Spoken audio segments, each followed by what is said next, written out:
I want to throw out some other possible alternatives. One alternative is the following. I'm taking this from the writings of someone named David Velleman. Velleman argues that calling our system capitalism is actually misleading. More specifically, he says that what characterizes our system is not the fact that private individuals can own the means of production. Rather, what characterizes our system and gives rise to alienation is the fact that people can work for a wage.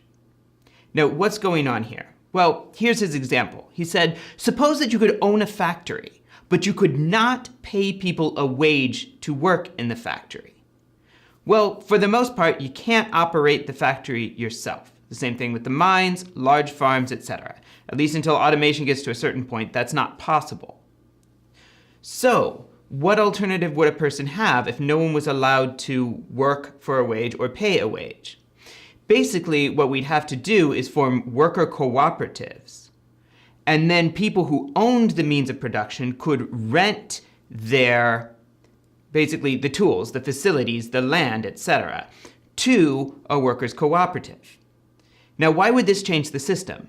Well, in this case, the laborers would not be alienated from the product of their labor. Why is that the case? Well, if the only option for people that own capital was to rent it to workers' cooperatives, then at the end of the day, if 1,000 workers make 1,000 pots, the workers own the pots. And what does the capitalist get? He gets rent. Just like in our system, the laborers get a wage. Okay. So that would end the problem of the workers being alienated from the product of their labor.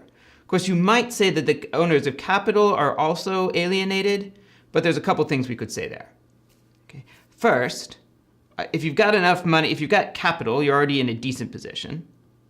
And second, well, if you got capital to rent to people, then presumably you can either join the co-op as one member of the co-op yourself, or you can go work with another co-op and have excess money from the capital you're renting out.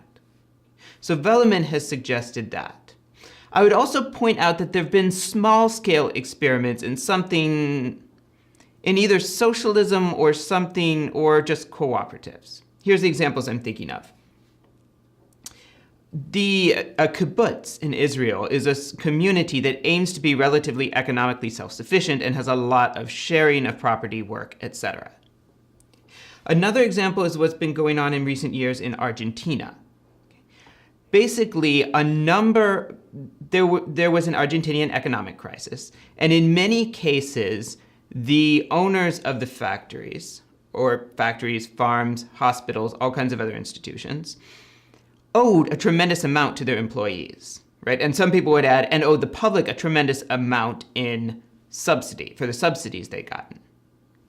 So in many cases, right, by persuasion or sometimes by something close to force, the employees formed a cooperative and took control of particularly factories, right? And also clinics, schools, other things. They either formed them or took them over.